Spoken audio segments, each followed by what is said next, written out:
Welcome to Real Estate Radio Live, an informative and engaging podcast discussing everything you need to know about the world of real estate. Your host, Joe Cucchiara, provides you with insight and guidance on how to buy, sell, finance, and invest in real estate. He also offers real estate tax management strategies, new construction advice, home improvement tips, and much, much more.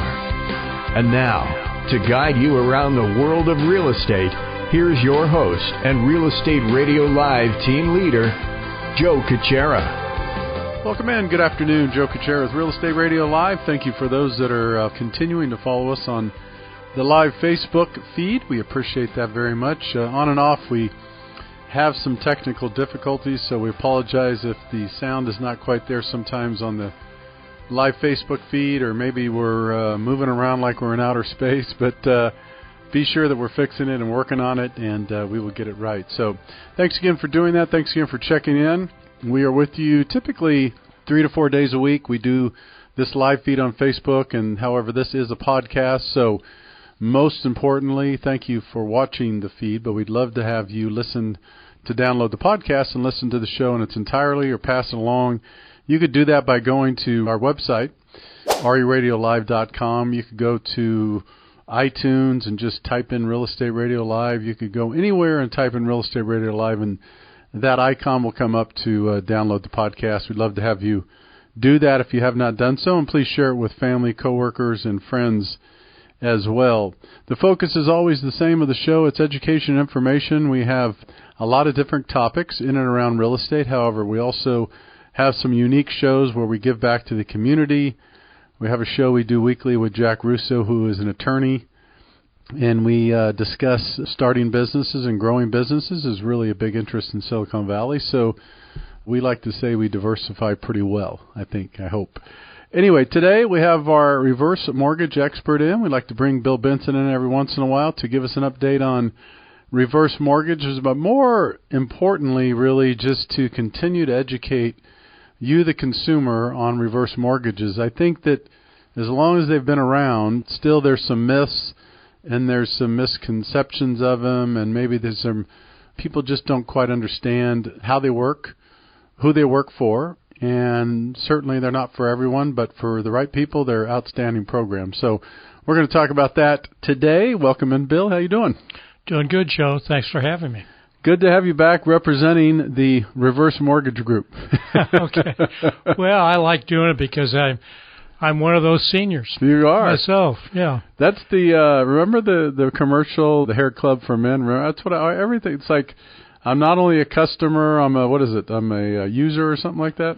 Well, how does it go? Well, yeah, I'm not a user of that yet, but I probably will be pretty soon. Well, but you are the reverse mortgage is my point. Yes, I am. Yeah. You're a believer, but you also believe it so much you have one, is my point. That's exactly right. Yeah, absolutely. Why don't we get started as we normally do, Bill? If you could give the listeners a little bit about your background and then, the time you've been doing reverse mortgages, and then we'll jump into our topics here. Well, Joe, I've been in the real estate and mortgage business since 1973. Okay. Kind of ended up in the mortgage business primarily, but the last 12, 15 years I've been concentrating on reverse mortgages. And they're a great tool for a senior at the retirement age who wants to stay in their home and continue to live comfortably. And that's the original intent by the federal government probably 25, 30 years ago now when they started them. And while that was the original intent, there are so many more uses for them now for seniors to maybe do things for family, travel a little bit.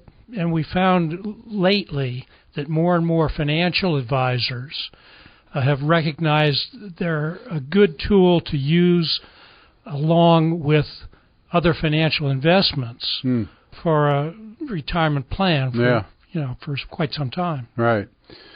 So we're going to talk a little bit about, for those, I'm a big believer in keeping things as simple as possible and common sense, but it's always a good idea to give a frame of reference. And so what I mean by that is just so to give people kind of an idea of the reverse mortgage, it kind of is exactly as it states and says, and that most of you are familiar with what we call a forward mortgage, which would be let's say a 30-year fixed, you buy a home or you refinance and, you get a 30-year fix. It's a very common loan, and it's fixed for 30 years, and you pick an interest rate, and for that interest rate, there's a cost to that rate, and you make a payment, and, some people keep it for 30 years, some people don't, refinance. There's all kinds of things we do. I think in the Bay Area, we change our loan on average about once every 7 or 8 years. So anyway, that's a traditional, conventional forward mortgage, and you also hear about 5-1 ARMs, 7-1 ARMs, home equity lines. These are all forward mortgages where you get the loan, the bank lends you the money, there are terms associated with that, and you make your monthly payment, and you have to make your monthly payment. You can't miss it. If you do, it affects your credit and on a lot of other potentially negative things. If you miss enough of them, they'll foreclose your home. Hopefully that will never happen. But the reason I want to explain that is that's how the traditional mortgage works. And most people may know that, but some people do not that might be listening to the show. So we're going to have Bill again kind of start by describing the way reverse mortgage works. Bill, if you could kind of take us through kind of the nuts and bolts and the ABCs of how it works, and then we could get into, after that, we'll get into all the different uses that people, usually might want to consider the reverse mortgage. Yeah, happy to do that, Joe. Reverse mortgage is a mortgage just like a forward mortgage, except that there's no obligation to a payment. There is interest rate on the loan, but the interest accrues. Right.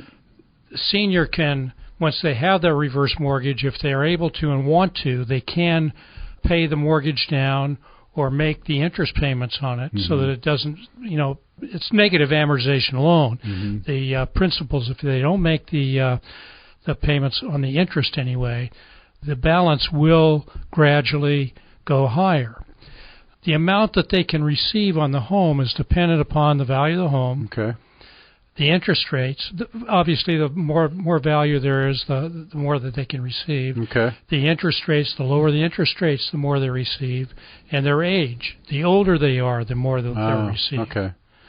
There are two basic reverse mortgages.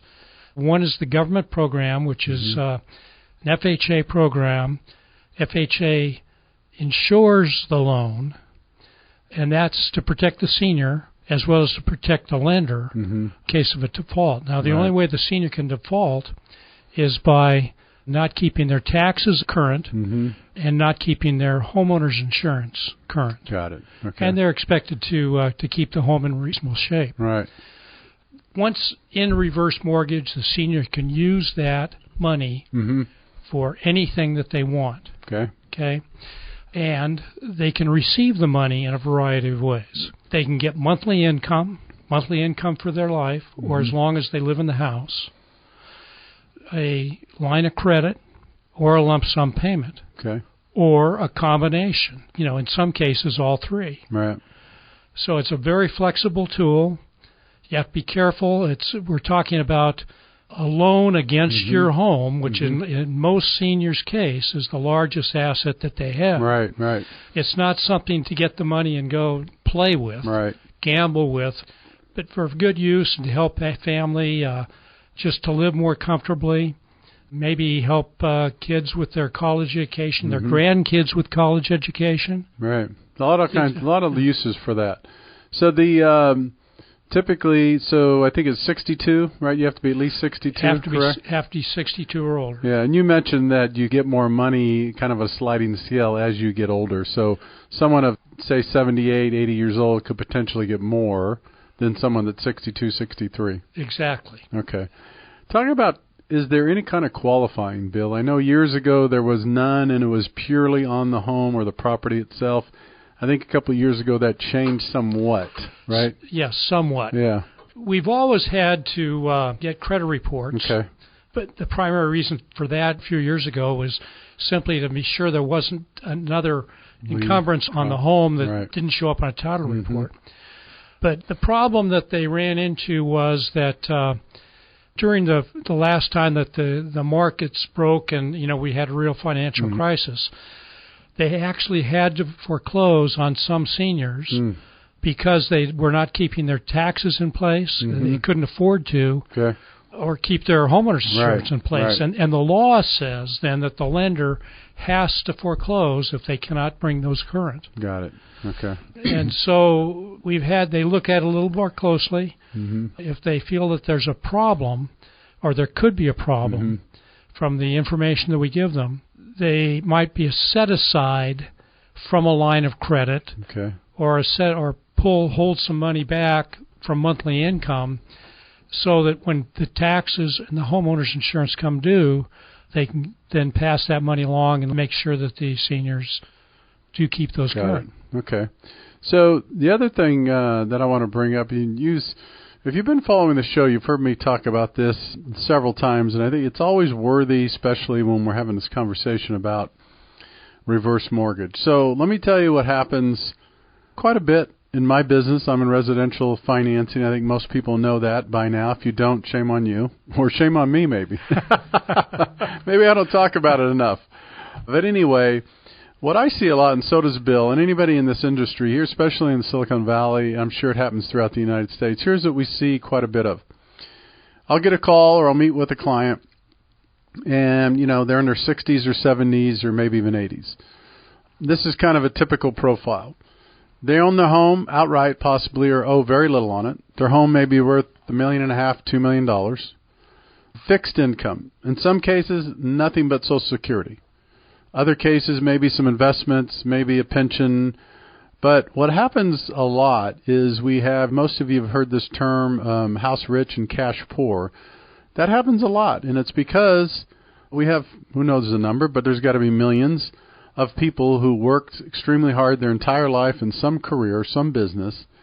They decide to retire, or in some cases, maybe they don't. Maybe they're on disability, or or health, or there's all kinds of reasons why they don't collect the income anymore. But we see that a lot.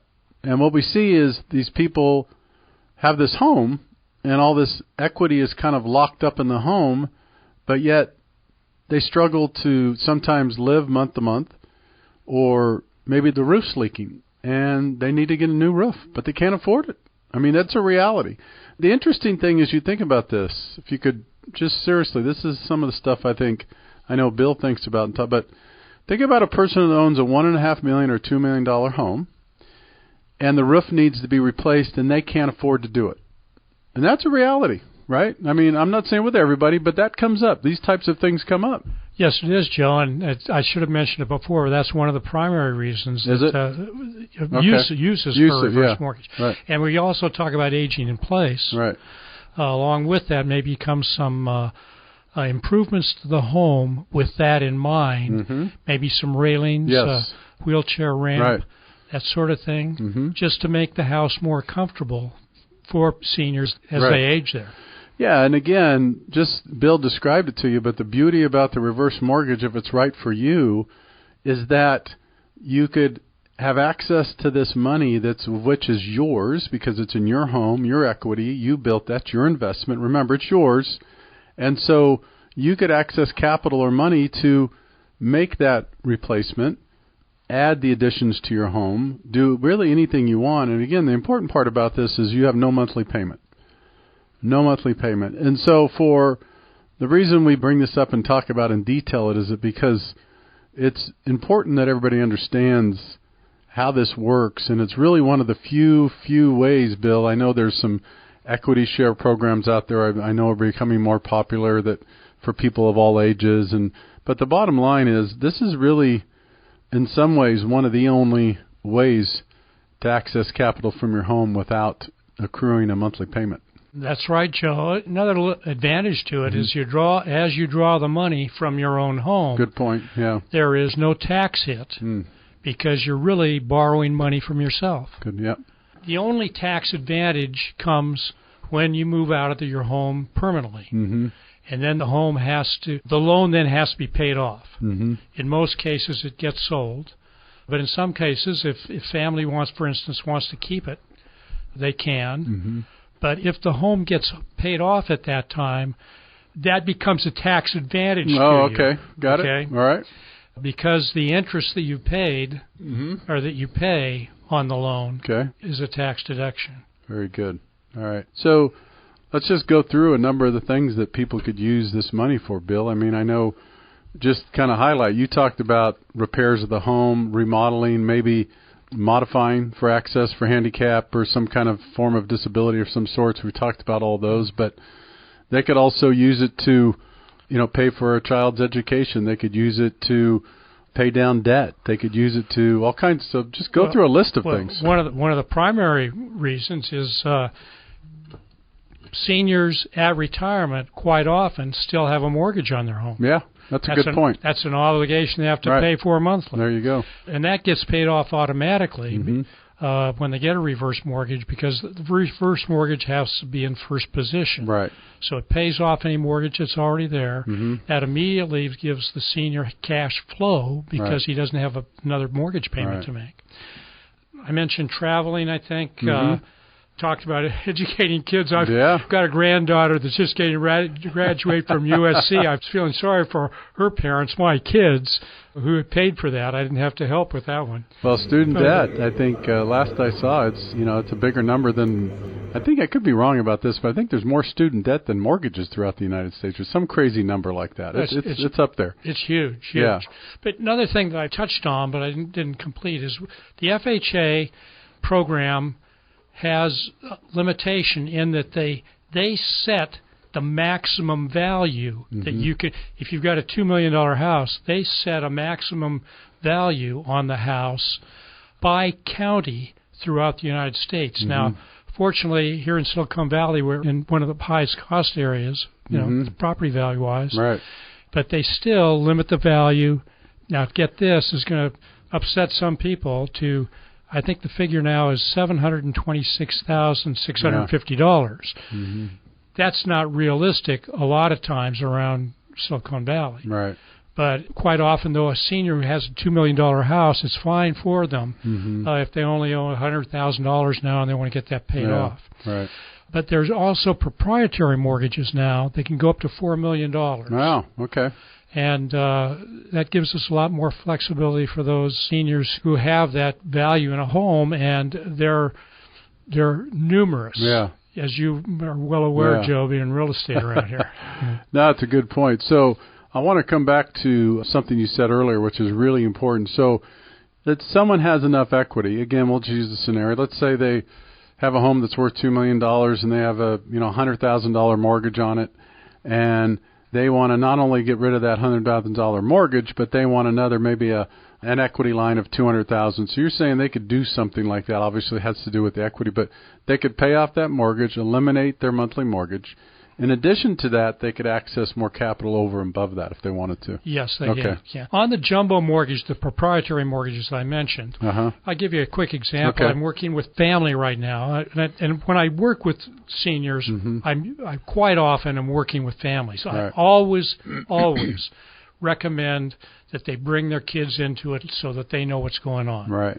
And that's for their protection, too, because of the scams that go on. They go on in reverse mortgages, too. Not like they used to, but they're still there.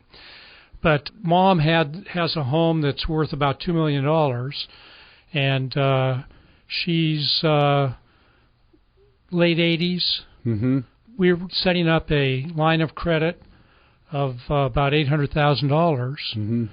She's at the point now, she's mentally competent, but she has Parkinson's disease and needs home care 24/7, which is very, very expensive. Fortunately, she had good insurance policy, too, good health insurance policy. But it's really a drag, and going through her reserves very, very rapidly. But this is going to... we ran figures out. This is going to take care of her for the next 10 years anyway. Wow. Yeah.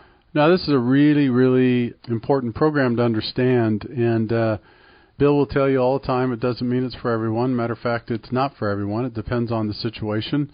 But it is for someone that, and I see this, and it's not meant to be dramatic, but this is real. And what I mean by that is, we talked a little bit earlier, Bill, but there are people who, obviously they're older, so we just assume because we're in this business everybody understands it, but they don't, number one. And number two, if you have someone in their 60s, 70s, and 80s, they may not have had a mortgage for 30, 40, 20 years. Who knows? Maybe for a long time. So to think that they automatically know about reverse mortgages, this is why this is really an educational process. And that's why I always say when I do these shows, quite frankly, most of the time someone might be listening to this and it may not apply to you.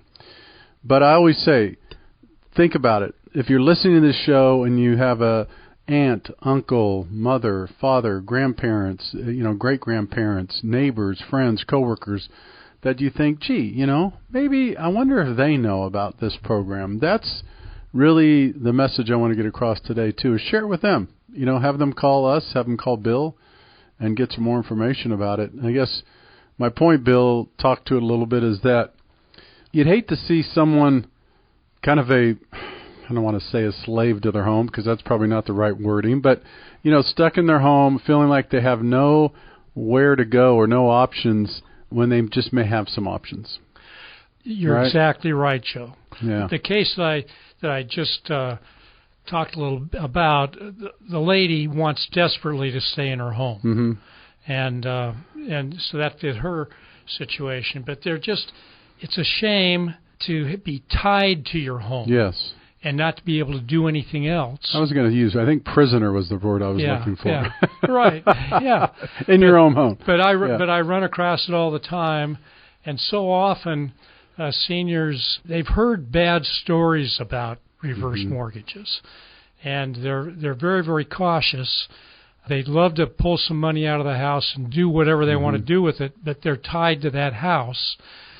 And a lot of them don't want to discuss it with their kids. Yeah. I absolutely recommend every senior thinking all about it. If you're even thinking about it, why don't you talk to your kids about it? Yeah, right. And see what they think about it, or if they know anything about it. Yeah.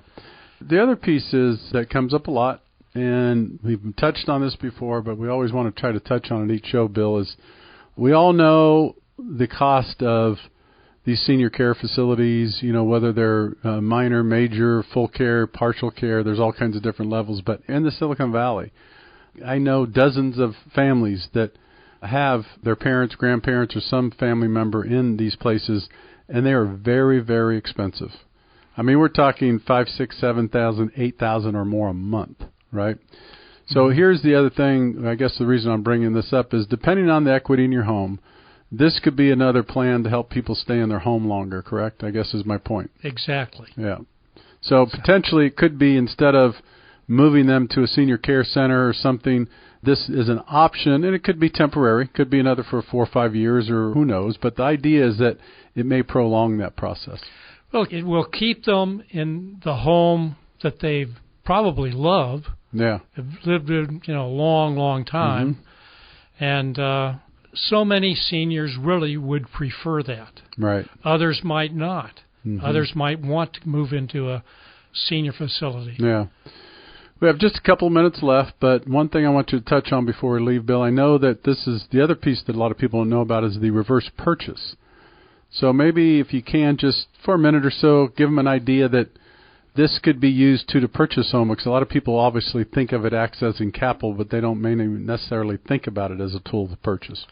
Well, here in the Valley, it could work very, very well. Kids are gone. They don't need an upkeep on a swimming pool in a big yard anymore. Yeah. Starting to sound familiar. Well, Joe, your hair's starting to turn a little gray. When are you going to be 62? Okay. Not for a while. So they want to step down. Yeah. And in doing that, there's going to be a tax hit, but they'll have cash left over. Even if they have the cash to pay cash for a house, they might be better off by putting a small down payment and using a reverse mortgage to purchase something that suits their needs and have cash left over for a good, secure, income-producing investment. Right. And they are gaining in popularity. It's a very small part of the reverse mortgage business, purchase mortgages. But at the same time, that's growing. And the reverse mortgage business, folks, is a very, very small part of the overall mortgage business. Yeah, right. But they do work. They make a lot of sense for a lot of people. Yeah, they do. Before we leave, Bill, someone out there is listening, or maybe they're passing this along and they want more information, what's the best way to contact you? Best way to contact me is pick up the telephone and call me. So old school. Yeah, and I'm local. And my number is area code 408-378-6603. And if a nice lady answers the phone, that's my wife, because I work from a home office. Plus, she wants to make sure you're working. So. Yes. No. Actually, she wants me out of the house. All right, Bill, thanks again. It's always good having you back. We'll have you back in a couple months to give us an update again. Thank you, Joe. Yeah.